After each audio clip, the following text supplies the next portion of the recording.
with the bad news. And the bad news is it lifted pretty good members of the United States House of Representatives who will no longer be there. Pretty good, by that I mean pro-life. Mia Love, as we mentioned, looks like she's gone. Mimi Walters in California, Claudia Tenney in New York, and David Brat. David Brat is a huge loss for the House of Representatives from a constitutional perspective, but also from a pro-life perspective. He's got 100% pro-life voting record.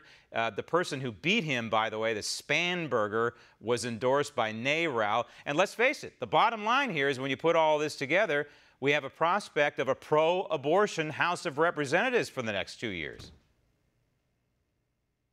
Yes, more than just a prospect, unfortunately. You know, the Nancy Pelosi looms as Speaker, and this certainly is going to be a difficult 2 years ahead. You know, for the last, almost a decade, the House has been a stalwart, filled with pro-life stalwarts who have, it's been a vanguard for pro-life legislation, and we're going to see that, not only come to a dramatic halt, but now we're going to be playing defense on a lot of the appropriations bills, making sure that the pro-life riders, there's about 18 different ways that taxpayer dollars are prevented from going to abortion and abortion businesses in the House, and fighting tooth and nail for all of those appropriations riders over the next 2 years to make sure that we at least keep a status quo of not having taxpayer funding of abortion.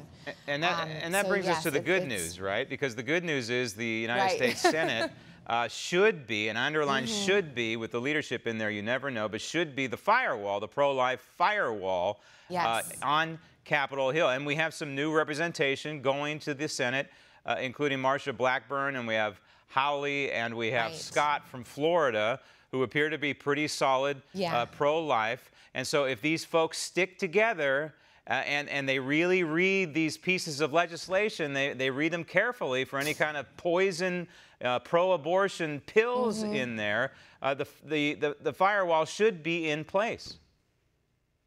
That's right, and there's more. There's Kevin Cramer, there is Mike Braun from Indiana.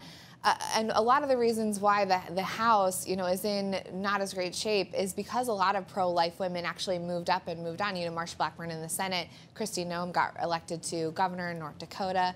But yes, the Senate, and actually a lot of these Senate races in the 2018 midterms, abortion was a major issue in the Senate races and a big part of why pro-life voters turned out in such great numbers to elect these pro-life senators. And obviously the Senate being ground zero for where Supreme Court justices are confirmed, and obviously President Trump's biggest victory thus far being 2 pro-life Supreme Court justices.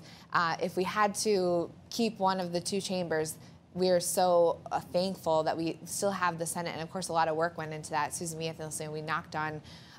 We visited more than 2.7 million voters across the country in very competitive Senate races. So definitely, I think Hawley, Scott, these new senators are very strongly pro-life. They're comfortable speaking about the issue. They used it to go on offense. Marsha Blackburn, her leadership in the House is legendary.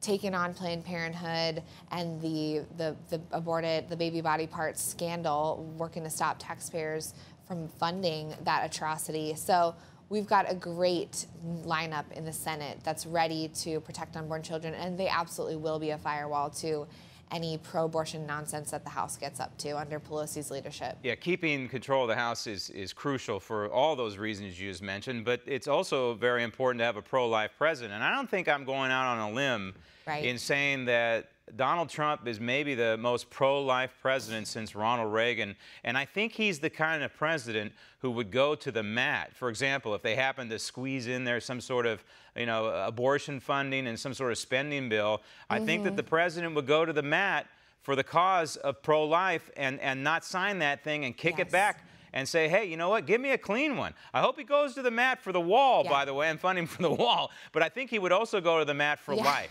I really believe that. Now, on the state level, there's a couple of interesting victories I want to point out. One is in Alabama. This is the Alabama Amendment 2. It was victorious. West Virginia Amendment 1, also a winner. Alabama's amendment was there is no right to an abortion, essentially, right? You can kind of fill in the gaps here. And West Virginia boiled down to, hey, taxpayers are not going to fund abortions. These are wins. Yes. Want to see more videos like this? Click on the link below and subscribe to One America News on YouTube, and call your cable provider and kindly demand that One America News is added to your lineup. Call and subscribe today.